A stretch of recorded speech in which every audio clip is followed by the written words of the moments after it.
At ito po, 1 Peter chapter 1 verse 25 at 24, ito po ay hango sa Isaiah chapter 40. No? At ito po ay may kinalaman tungkol sa redemption ng bansang Israel.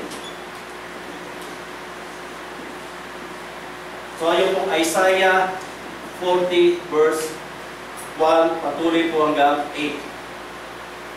Pansinin po natin ang pagkakabanggit dito.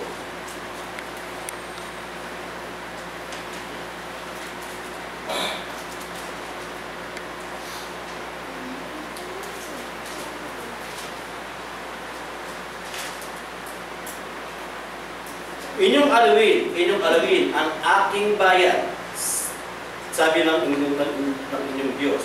Magsalita kayong may pag-ariw sa Jerusalem, at sigawan ninyo sila na ang kanyang pakikipagdigma ay ganap na, at ang kanyang kasamaan ay pinatawad, sapagkat siya'y tumanggap sa kamay ng Panginoon ng iba'y ukol sa kanyang lahat ng kasalanan. Ang tinig na sumisigaw, ihanda ninyo sa ilang ang daan ng Panginoon, patayin ninyo sa ilang ang lansangan para sa ating Diyos. Bawat tibis ay mataas at bawat bundok at burol, at mababa at ang mga bako ay matutuwid, at ang mga hindi pantay na dako ay mapapatay. At ang kaluwalhatian ng Panginoon ay mahayag, at makikitang magkakasama ng lahat ng tao, sapagkat sinalita ng bibig ng Panginoon. 6. Ang tinig na isa nagsabi, ikaw ay dumain, at sinabi ng isa, ano ang aking idadaing? Lahat ng laman ng damo at ang buong kagandahan niyaon ay parang bulaklak na parang ang damo ay natutuyo at ang bulaklak ay nalalanta, sapagkat ang hininga ng Panginoon ay tumihip doon. Tunay na ang bawat bayan ay damo. Ang damo ay natutuyo, ang bulaklak ay nalalanta, ngunit ang salita ng ating Diyos ay mamamalagi magpakailanman. So, yung pong dugo ng ayos, yung pong pagliligtas, no, yung pong pinabanggit dito sa aklat na Isaiah chapter 1 verse 8, ito po ay nagkaroon ng katuparan nung dumating ang ating Panginoong si Kristo. That is in Matthew chapter 3 verse 3 at doon po sa aklat ng Lucas chapter 3 verse 4. Okay? So, dito po ina-announce niya yung salvation, kaligtasan. At nung banggitin niya yung kaligtasan, sinabi roon, ang damo ay natutuyo. Ngunit ang salita ng Diyos ay namamalagi magpakailanman. Okay? Ngayon, marahil po medyo nagtataka po tayo dito, no? Parang masakit tanggapin, no? Mula sa kay Adan hanggang sa darating na panahon, tayo ay niligtas ng dugo ng ating Panginoong Kristo. Meron po ako nakausap dati na mangangaral at medyo talaga naguluhan po siya sapagkat nung tanongin ko siya kung ang dugo ni Kristo ay umira lamang sa krus, sino ang naging tagapagligtas ng lumang tipan. So, wala po siya masabi kung sino yung tagapagligtas.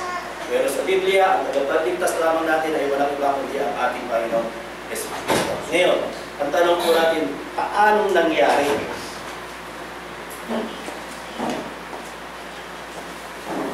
Di ko alam kung nasa baybay ni Brother Bot yung exchange namin ng isang kapatid tungkol dito. But,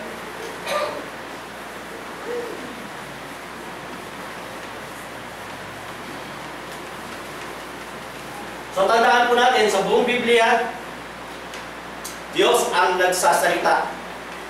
No? Diyos po ang nagsasalita sa buong Biblia. So, sa iba't ibang panahon, sa iba't ibang paraan, ang Diyos ang nagsasalita. Okay? Ngayon, meron po tayong tinatawag na Old and New. Ito po yung most commonly believed, paniniwala natin. To differentiate the Old and the New. Ang sabi po nila, the Old Testament days, the law is in the stone.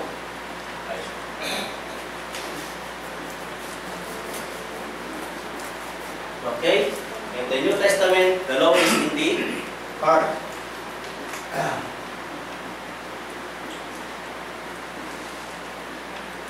Okay? Sabi nila, yung anyang pagtutuli, the circumcision during the old day, it is by flesh. The New Testament, it is by heart. Okay? In the Old Testament, they are under the law, or curse, and this one they are under the grace.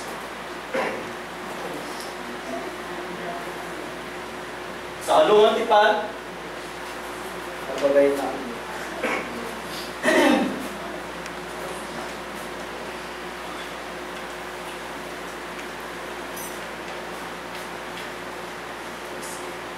And bukod po rito, sabi po rito, ito yung po yung this is the blood of the animal.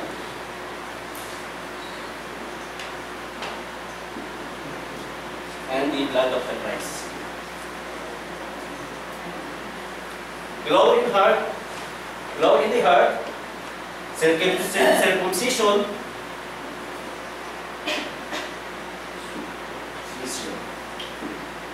by breast, here circumcision is by heart. Okay, the law, the Old Testament they are under the law, they are under the curse. New Testament we are under the grace. So Old Testament it is with the salvation is by the blood of the animal, yung kapag papatawad ng kasalanan. No, forgiveness of sin is by the blood of the animals, and this one is within the blood of the Christ, blood of the Christ.